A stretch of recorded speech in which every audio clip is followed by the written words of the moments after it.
everyone. I'm back. I'm Kuya Ryan Daes, welcoming all of you to the first episode of Season 6 of our RFC Tuesday podcast. I'm back after practically a season of hiatus in hosting. So it's great to be back, and I'm so excited with our topic for this season. So the title of Season 6 is The Role of Financial Planning in Philanthropy. Our first episode is entitled Introduction to Philanthropy in Financial Planning. Our first guest, as well as our guest anchor for the season, will be helping us get introduced or get acquainted to philanthropy as part of a financial consultant's practice. But before we start, let us thank IARFC Philippines, the Philippine chapter of the International Association of Registered Financial Consultants, for putting together this podcast. The IARFC Philippines is an association dedicated to the craft of financial consulting. The association is the sole organization authorized to conduct the RFC conversion courses as well as continuing education in the field of financial consulting. I'm your host for tonight. I am Kuya Ryan Daes, a registered financial consultant, a chartered wealth manager, and a registered estate planner. Tonight's guest is Dr. Glenda M. Antonio, RN, RFC, CFRM, DMEM. Haba, no? Ang daming titles. Dr. Glenda has been a member of the IARFC Philippines since 2006. She was a 6-time member of the MDRT, and she specializes in financial planning for institutional sustainability of religious congregations, organizations, and schools in the Philippines. She has developed seminars and workshops on financial management, retreat programs on personal finance and financial stewardship. She authored the book entitled Discovering Your True Wealth. She is a consultant for philanthropy, a certified fundraiser manager from the Indiana University of the USA. She has a doctorate degree in management with a major in educational management. She is a nurse by profession. So very caring po talaga siya by nature. Kasi for you to go into that field, 'di ba? Kailangan maalaga, 'di ba? So silang heart and soul ng healthcare. And she is presently the president and CEO of Spring Rain Global. Our special guest for tonight and guest anchor for Season 6, none other than Dr. Glenda M. Antonio. So let's give her a round of applause and welcome her to the RFC Tuesday podcast. Dr. welcome to the 6th season of the RFC Tuesday podcast, and thank you for being our guest and guest anchor as well for the entire season. Thank you, and good evening, everyone. Thank you for having me here. Thank you, Miss Grace, for giving me the opportunity to share my practice in the financial planning. And I'm excited to be with you in this season. Wow. Grabe ang energy ni Dr. Actually, the first time I heard her share about philanthropy, everybody was energized in the room. So, ayan, she's bringing that same energy here with us tonight and for the entire season. So, again, thank you, Doctora, and you're very much welcome to join us anytime. So, first off, siguro, things that any RFC would want to know is, what is the company that you represent? Who is Spring Rain Global? What Thank does it you. do? Ano ba yung vision, your mission nyo? What do you intend to do for people? Thank you. Thank you. First of all, thank you again, Miss Grace, for allowing me to share about the company that I founded. So Spring Rain Global is a consultancy firm. I founded that 14 years ago. That was a few years after 2008. That was when I was RFC in 2006. I got into the practice 2000 from then on, and then I opened my own company. It is a consulting firm that addresses two major consultancy services: financial planning and philanthropy. And our goal in the firm is to assist and to journey with individuals towards their path to long-term sustainability. So, bakit po sustainability yung naging core? Kasi alam naman natin na our profession as a financial planning really aids, no, Sir Ryan, towards the ability to be objective in the way we plan things. Now, moving towards that road to financial planning, there are areas that needs if you are supporting an organization or a personal client for financial planning, you'll come to a point that you're actually doing the side of wealth accumulation. I realized that in doing so, there's a component pa din na kailangan may significance. The philanthropy part is living a life of significance. So as we create financial planning and combine it with philanthropy, through the years, we've witnessed how being able to care also for the community using our practice helps make the world a better place. So we are doing seminars and various ecosystem events. And our main thrust is really to set up or professionalize the work of philanthropy with the help of financial planning. Kasi po, whether or not you are from an individual or organization, meron talaga tayong heart to care for humanity. That in itself, later po I'll explain that that's philanthropic in its nature. And kinombine ko with philanthropy because, financial planning because hindi po siya complete ang roadmap mo if you don't plan. So it grew for more than a decade, and I got the accreditation of the IARFC, of course, and then the certificate in fundraising management, because financial philanthropy is not just a volunteer work, it's actually a profession. So I registered the company in the Philippines, and then eventually when I studied in the US for several courses, I had clients there. And so I had to register the company in the US. And because we also want to be significant in Asia, I also did register it in Asia Pacific to be exact, so that we could cover several different clienteles, both in the field of financial planning and philanthropy. Wow. So exciting and very informative. Mm-mm. Um, when most people are just planning to start their practice in the Philippines, you have already considered international practice. So I guess marami pa tayo mapag-uusapan maganda, Doktora, in the future. I hope Yes. we can still get you as a guest, maybe in one of our continuing education in the association. Anyways, let's move forward with question number 2. What made you study RFC and join IARC? And how long have you been a member of the association? What is the impact of IARFC in your profession? What's the advantage or the advantages that you were able to receive for being a registered financial consultant and a member of IARC? Do you intend to produce more RFCs in your organization? Thank you. So I am the second of 7 siblings in the family. And I had been gifted and blessed na in-entrust ng dad ko ang magiging co-breadwinner niya. And because of that, I realized na kailangan akong matutong something somewhere. Hindi ko alam kung paano. So I entered in the insurance business. I am a licensed underwriter of Insular Life for the past, since I started 21 years old. Pero may kulang dahil it only talks about products and all. And so when IARFC was offered in 2006, I was one of the few that attended the batch. I was overwhelmed by that time. RFC at that time was not the same as now, if you remember. The world was completely different in 2006 versus ngayon, diba?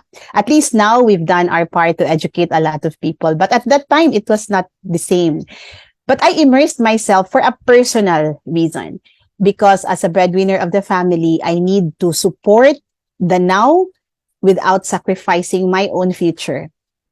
Kasi if you are sacrificing something now, tendency is you might not be able to support your future kasi naubos na lahat kasi ako nga breadwinner, ganyan-ganyan. And true and behold, by wisdom ni God, He guided me that I created my own plan. syempre, in the thesis, no, I have to choose my own. And then I did practice for my own. It was for a personal reason.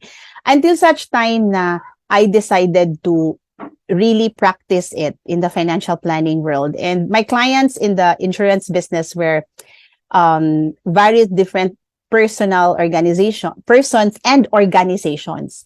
So nung I started doing it in the organization setup, dun ko na mas lalong na appreciate that financial planning plays a very important role. Kaso lang there was a struggle because it's given for free. Free ang financial planning services, but I really am an advocate that it is a profession and therefore it is totally different from the product that you're selling. As an RFC, you are a professional.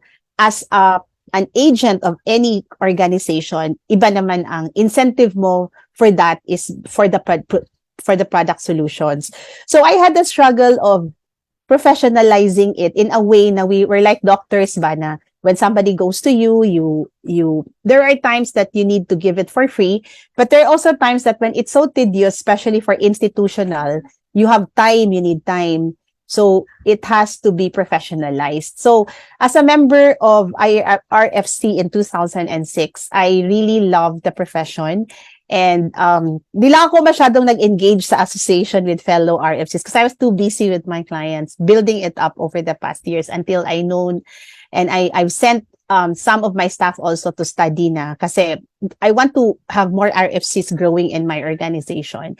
So ang advantage was I become more knowledgeable. I become more objective in the manner of how I do things because when it comes to financial decisions, it is never emotional, di ba? You cannot say, takot ako or galit ako. It will all be stipulated in the objective data. And if the data shows, then do something about your data. You don't have to worry about it emotionally. You need to craft it in an objective plan. So that for me is a very good start of something you want to do beyond just selling the product solution. So I was the one who like combined professional charging of IARFCs when I registered my company and at the same time provide solutions. And I was so happy because they value the profession so much different from your product solutions. And it has to be like that kasi profession ito eh. And then if I go out of the country, ganun din sila doon when we do something. So impact is exponential. Beyond my imagination, it took me where I am now. Later on, explain ko lang yung pagpasok ng philanthropy. But yeah. I guess this answers the one of the basic questions that most participants ask within the course. Can we really charge clients? There are very few RFC members who actually charge it. I'm glad to hear that there's another one like me. Thank you, Doctora, for validating what we've learned in the Mm-mm. course. So let's go through the next question. So, who are your clients in financial planning? And what is the relation of philanthropy and financial planning? So let's start with that. Start with that. Okay, sige. My most of my clients in financial planning are the same situation as mine. Breadwinners ng family. And then I come to realize na yung breadwinner pala is doing an extra mile beyond her own calling. And that in itself is a concrete example of philanthropy. So meaning, you save your own, but you need to spend for your pamangkin. You need to spend for your relatives and all that. So if you will have to combine a good plan, kailangan mong i-measure yun. So my clients are that. Donors. So nagdo-donate sila to charity, but they don't want to give up their giving. Kasi, Glenda, pag maubos ko yung donation ko ni Father, anong mayayari sa fund ko? Anong mayayari sa beneficiary ng donation ko? So, they create a platform that the cash flow of their product solution is geared to donate. So, may mga donor clients po ako. And then, I also have church clients in the interfaith groups. nilang sa Catholic, I set up institutional planning for their needs. Kasi sa kanilang financial plan po, when you look at their cash flow, the advocacies that they support, yung charity, yung community, yung feeding program, alam mo naman Sir Ryan, no? Yung mga feeding programs, sobrang laki ng need. Overwhelming ang need ng community if you are going to talk about humanitarian. And I realized na kung i-financial plan mo, ang gagawin mo sa financial plan, kahit iayos mo pa yung cash flow, kailangan talaga nilang mag-increase ng revenue. And in doing charitable planning, you need to raise money. You need to do fundraising to solve your needs, no, of your advocacy. So sa philanthropy, doon sila nagfa-fundraising ng part. So kinombine yon. And when you do fundraising then, if wala kang financial planning, para kang nagpa-fundraising na hindi mo alam kung magkano bang ipa-fundraise mo. Because you're saying like, para sa atin, gusto natin mag-retire, no? Gusto natin magkaroon ng ganitong mga projects. In the charitable world, meron silang mga projects. Kaso lang, yung projects nila, Sir Ryan, hindi sa kanila. Hindi para kay sister, para sa community. So, paano mo i-increase ang revenue kung ang kita ni sister is only this much? So, fundraising then comes in. In the US, they call it charitable planning. In the Philippines, wala pa, sa amin, we call it charitable planning. So, may mga different advice kami to both the church and the donors. So, later, we'll expound more on that. But, can philanthropy, the relation of philanthropy to financial planning is very important. Kasi, you cannot plan your charitable work without being objective how much you need. And it all stipulates there. Tsaka ano din po, paano ka maka-donate if you're a donor if you don't manage your own risk? So marami kayong ma-client on risk management kasi before they even donate, they have to cover their risk. And then I also have clients who buy policies that nominate charity as their beneficiary. Yes. Okay, so they become designated beneficiaries of the Yes, policy of designated beneficiary. the donors. The donors, opo. Mm-mm. So I like what you said about the financial planning being able to somewhat monetize or perhaps measure how Mm. much money is needed. So ayan, it's a tip for all of our listeners, our watchers na be serious with your course. You really need to learn proper cash flow management, and then I guess somewhat na pa-practice natin dito yung time value of money, no, Doktora? Mm-mm. Because we need to determine how much is needed on a yearly basis and how much fund is needed to generate that. Mm. So I guess that's the relationship of financial planning and philanthropy. Parang ang hirap lang i-connect sa umpisa pero in the end, Mm-mm. 'di ba? Yun pala Opo. yun. Kaya palang gawin.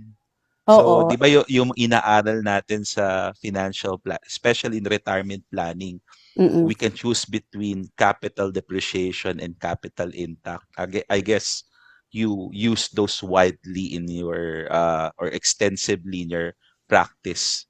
Wow. Yes. Opo. Kasi for example, you want to donate to a scholarship program. That's capital preservation from your end. Mhm. And the growth of it will, kasi may mga product solutions tayo na magpe-pay out ng every 2 years, may Mhm. magpe-pay out ng every year. Yun ang plan na nire-recommend ko sa mga donors who donate to charity and ayaw nila na ma-depleted yung funds nila. So, may capital preservation ka doon. So, it makes them feel good kasi sabi niya, oh, napasalamatan ako ni Father. Tsaka hindi naubos yung fund ko and I feel so Oo. blessed, di ba? So, you just have to be more creative with partnering the two very good profession. Mm-mm. Kasi practically every year mapro-provide na yung donation Mm-mm. because of Mm-mm. the product Yes. solution that was made. But again, it's on the backbone of your financial planning advice, Planning. no? Yes. Yes. Grabe. So basically, this answers the question na uh, philanthropy can really does go hand in hand with financial planning. Kasi yung Mm-mm. yung sustainability nung uh, philanthropy will be calculated by the things that you've done through financial planning, no? Exactly. And yung ano din po, yung computation mo sa dream is your Mm, it goes beyond you na pag philanthropy kasi you're dreaming for your help to others. Pero in-non-corporate mo yung dream mo at saka ang dream mo sa community. Yung dream mo, tsaka ang dream mo sa humanity. Because ang sabi ko nga if I make you richer, Mr. Donor, I would not I'm not a parang feeling ko, I should be responsible to influence the donor also na at some point in time, we have to care for humanity. Kasi if we make the donor or the person or the individual grow richer and something happens, mag-estate planning pa rin tayo. At pag mag-estate planning tayo, i-divide mo pa rin along the way, mm, indicating na you cannot take your wealth when you die. And if mm, you are not to take your wealth on your die, how significant it is that you put a little portion of that, kahit a portion lang, to charity. mm. No, it completes the whole process of that. Filipinos are doing a lot of charity kasi we go beyond ourselves.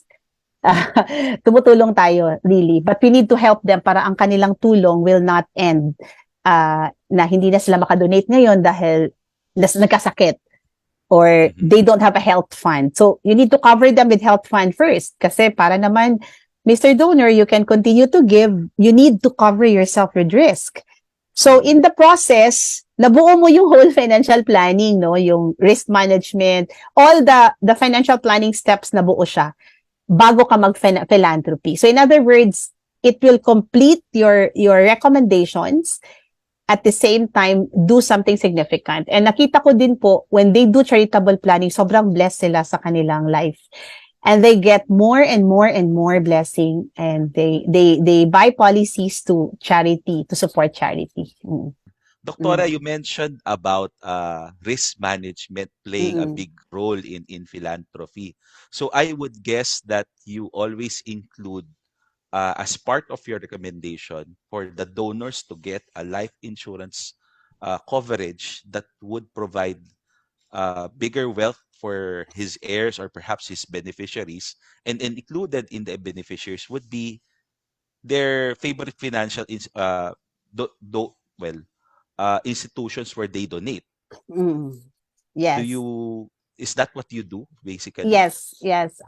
It's different, not just life insurance, because you don't only recommend to the donors to buy life insurance so that at the time of death, the beneficiary or the charity gets. It's in her lifetime.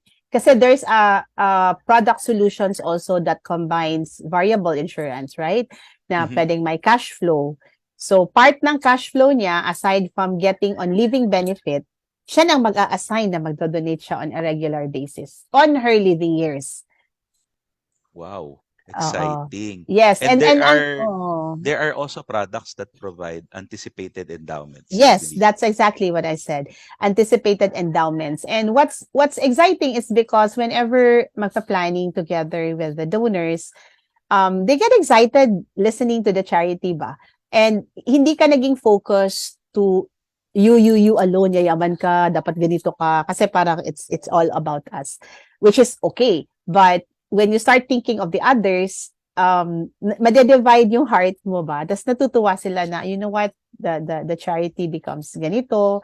So, they're happy. They're happy. Mm-mm. And then on the part of the recipient, napaplano nila yung gastos rin nila. Gastos din nila. Opo. And then Paano nila they i-disburse. Oh. and then we teach also, kasi ang client ko is the donor and the recipient.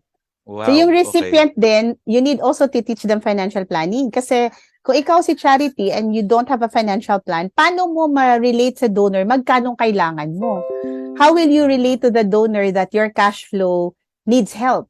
Ang kagandahan sa charity, the cash flow can be shared to the donor para si donor mag-fill in sa kulang. Sa atin, as a personal, we need to work harder in order for us to fill in the gaps. So the fundraising part is the philanthropy. So ang ginawa ko ay in the middle.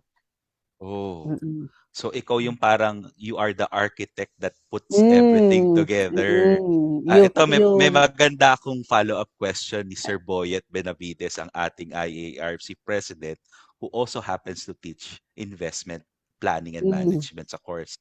So, mm, does it also include you helping them out find the right investment instruments perhaps where to put the mm, money? Kasi hindi naman siguro lahat ng dinodonate ginagastos nila agad. Meron opo. siguro silang pinapasok sa investment. And Is it part of what you do as the that would consultant of fall the... under creating endowments, Oh, endowment okay. funds. Kasi if your expenses for your charity is recurring, meaning every year Mm-hmm. ganun ang expenses mo, pag hindi ka mag-set up ng investment plan or endowment, for example, mauubo Oh, siya. Kasi perpetual yung need mo sa pagkain sa mm, orphanage, mm, perpetual ang need mo sa scholarship. So that will lead to a capital preservation and invest it on endowments maybe, or kung anong portfolios meron, or even in the banks that preserves capital. Mm-mm. okay. Pero sa Grabe. charity, malimit yung sa stock. Kasi sa stock investment, you cannot, because they are basically, depends on the thrust, no, of the organization. However, sa donor side, they play with stock because they want to grow their money Faster. exponentially and faster. But there are also charities that also do have that. Unfortunately, kailangan lang ng education part din, kasi if the stock market goes low, they get scared and they blame you for not being able to ganito, ganyan, alam mo na.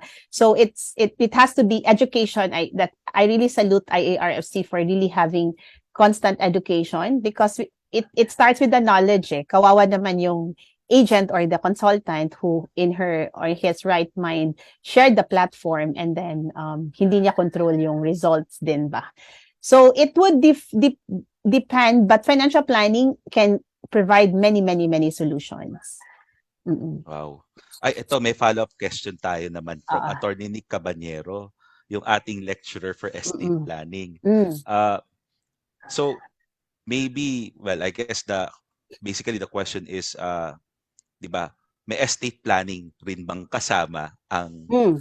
ang pagpa-plan Philanthropy. for philanthropy? Yes, there is.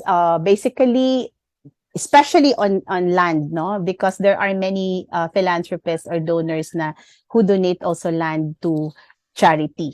And the issues then is that if we don't come in as a financial planner, the tendency is they will not be educated to transfer the title in the name of the charity, which is happening. And what happens is, akala ni father sa kanila na yung property. But at the end of the day, the title is not to them. So what will happen? The heirs So, can still run after the property, di ba? okay. Oo. Oo, kasi meron na case na Nightmare ganyan. yun. May case na Nightmare. ganyan na yung property dinonate sa isang church, hindi na develop ng church. So the heir said na, if you will not develop that, kukunin na talaga namin yan.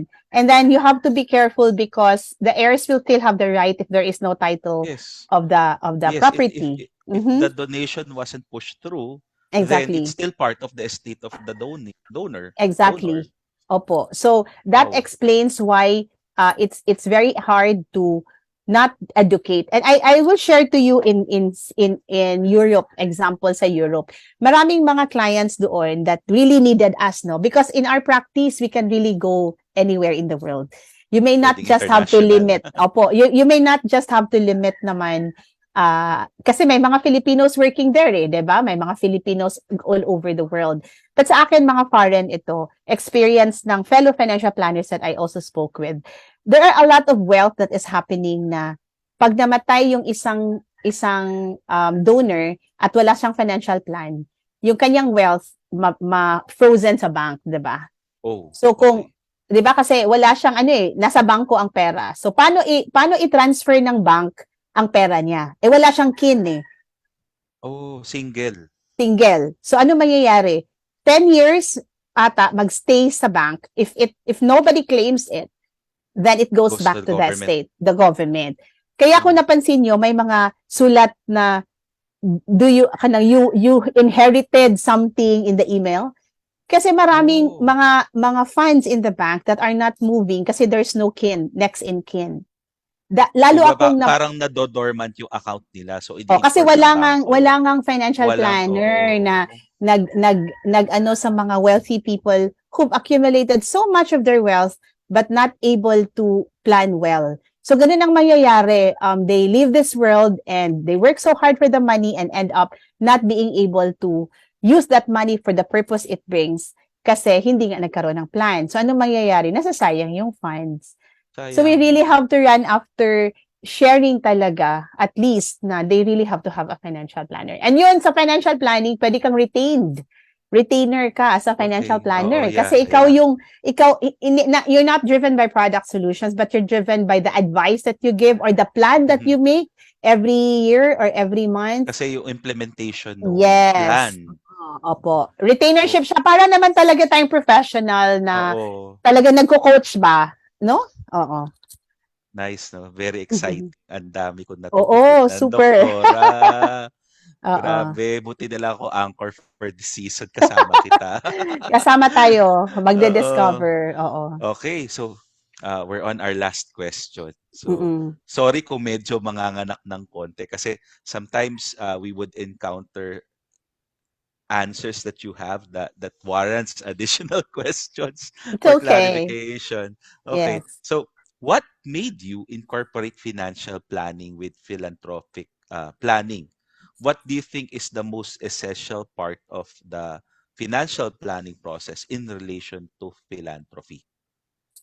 Lahat Ah, ng hindi pa pa process, to last. I'm oo, sorry, lahat ng doktora. process, Hindi yeah, pa it's to last, okay. May isa No pa. problem. Lahat ng processes ng financial planning is very helpful to philanthropy.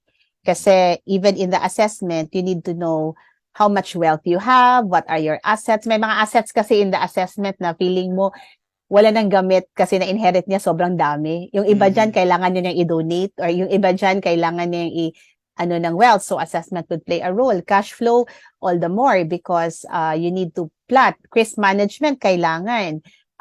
Yung ano din, debt consolidation kasi isosolve mo yung debt para meron siyang ability to donate. And then debt consolidation, investment planning, estate planning lalo. So all the processes of financial planning can be anchored for the ultimate purpose of charity. Mm-mm. Parang yung last question, no? It parang foreshadowed what I'm asking right now, what I just asked. Pero grabe, napaka-powerful pala talaga ng financial planning at ang daming gamit, no? And even in philanthropy, it's Yes. very useful. Mm-mm. So, ito na yung final question, Doktora. Mm-mm. Can you share more about charitable planning, its impact, and to the sustainability of the following? The first one is the donors. Opo. How does charitable planning impact their sustainability to donate siguro? Mm-mm. It makes them give sustainably. It allows the donor to plan their finances well, and it makes them feel good and significant. There's the feeling of significance pag ma-plan mo well, and there's a happy feeling na nakaka-survive siya financially on a personal note, but at the same time help other people. And I always believe that if we create that path to giving, blessing will double, triple. So it aided a lot to the donors. Pag walang financial planning, pwedeng mahinto yung giving niya kasi meron siyang priorities. But with financial planning, it makes charitable giving part of his or her life. Opo. So nai-incorporate siya sa personal Nai-incorporate siya. objective niya. Yes. Sali siya sa personal. Pwede naman siyang not charity eh. Pwede namang kamag-anak, pwede naman na somebody she knows in the relatives na nangangailangan ng tulong. Mhm. Mm. Ay, if I may ask lang, Doktora, how do you structure the solution? Kasi from what I know, yung mga anticipated endowments, Mm-mm. they go directly to the owner of the policy. Tama Yes, ba? yung owner ng policy ang magbigay. Bibigay. Hindi Okay. siya directly si charity ang tatanggap. So, Okay. ikaw mismo as you receive your endowment, ikaw na mag-allocate. Kaya there's constant kasi minsan yung donor sasabihin na kanino ako kaya mag-donate ngayon or how So, much. hindi kailangan na same donee. No, Yung not necessarily if the donor feels he wants to give to Africa or to to India or any parts of the world or dito sa Kung Philippines. saan So kailangan. yes po. Oo. Wow, so nice. Paano naman kung sa mga Oo. charitable Kung organizations? ikaw naman yung recipient, kailangan mo din ng financial planning. And impact yun, nun is that you will not be dependent on the donor because you will create your own plan as well. So gustong-gusto yan ng donor, yung mag-build up sila ng endowment. Gusto nila yon. So pag sinasabi ni sister, I want to build up a scholarship endowment fund. I need a 10 million endowment. So si donor, tutulong siya magbi-build up nun. Now si sister, hindi mo na talaga siyang iwanan din na hindi niya alam paano mag-build up ng endowment. So we all Mhm. play a role then to the charity, di ba? So yung impact is still sustainability. Value of Grabe. money, giving the bigger dollar of the value of that dollar value ba or peso value. Kasi may inflation rate, may mga ganun. So constant talaga yung constant yung magiging client machinery mo ba? Kumbaga, as long as there are charity, as long as there are donors, you will never run out of client to be with. Globally, globally. Kasi sa I agree. global naman, pwede kang bayaran sa profession mo sa time. Mm-mm. Grabe, sobrang exciting pala talaga, Oo. 'no? How about naman sa mga community network or mga social purpose organizations? How are Opo. they helped by charitable planning? Opo. Yung mga community networks naman, it allows them to understand their role in giving. Kasi if the charity shows how much they need in their work, ang community will respond to that. I give you a perfect example. Nagpa-fundraising si charity ng health fund kasi kailangan ng mga sisters and priests ng fund sa health. So, as a financial planner, you will tell them, etong need mo, sister. And so, ito yung need niya. Siyempre, may product solutions ka on the health fund, di ba? So, there are some communities na they donate also to the charity and they will know na how much will it be needed. How much yung amount of money needed for the health fund. Parang ganun. So, the predictability will not be annoying. Yung bang, sobra ka naman, hingi ka ng hingi ng funding. Hindi ka pa nagpaplano sa funding mo, di ba? So, it's different siguro, Sir Ryan, pag may pupunta sa'yo na charity, sabihin, Sir Ryan, ito yung need namin for the education ng mga bata, scholarship. Tapos ikaw, being part of a network of a community, sabi mo, ay, ang kaya ko lang, sister, would be one quarter or one so ang gawin mo, you share to the other networks, no, and so that ma-complete yung pie ni sister. Mm. So it's becoming more dynamic and we become more of an ecosystem. Ang ecosystem kasi is you take in what you need, you share what is in excess of you. So para siyang air ba, hindi mo i-breathe ang air lahat, otherwise masuffocate ka. Mm. So it At becomes saka, an and ecosystem. even what we breathe out, napapakinabangan naman ng ibang Mm-mm. entity, Opo. kumbaga. Yes. Wow, grabe. It goes a full circle, basically. Oo. Uh, can you share with us some of your success stories in charitable planning? Mm. Uh, like maybe not so specific names, but situations. I don't know if you're allowed to divulge Ano their na lang, identities. situations na lang. On a personal note, I did charitable planning for myself because I've been helping my family, no? Even if I got married already, tumutulong pa ako. So, my own financial plan is my living example of na napatapos mo. I took up nursing for the reason I want to go abroad. But when I had all my papers abroad, dito ako tinawag ng Diyos to set up as Spring Rain Global. So you know how nurses earn if we are here in the Philippines. So I had to really do my own charitable planning as well. Kasi part of my mantra kasi, even if hirap ako sa buhay, I should be able to give to charity. Tithings plays a very important role in our life. So yun ang example ko. For an example of a donor, constantly natutuwa ako dahil the endowments that the donor prepared, natutulungan yung sarili niya, at may portion pa daw siya na nakaka-donate siya sa simbahan.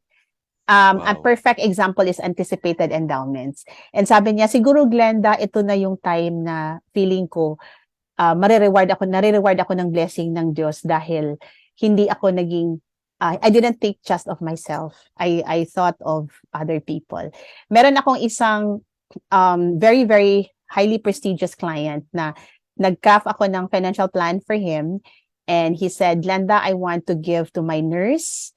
Ano siya, priest siya. I want to give to my nurse and I Yung want to nag-alaga sa kanya na oh, nurse. nag-alaga sa kanya na nurse, tsaka yung dalawang pare na ano niya. So when he passed away, I had to put the pieces together. So nung binigay ko yung plan, sabi niyang ng nurse na, kaya pala palagi kang pumupunta doon at they didn't tell me about it. Kasi sabi ko, kabilin-bilin niya sa'yo yon. Bawal So, sabihin. opo. So, yung plan, nung nabinigay sa kanya na, um, he was so happy.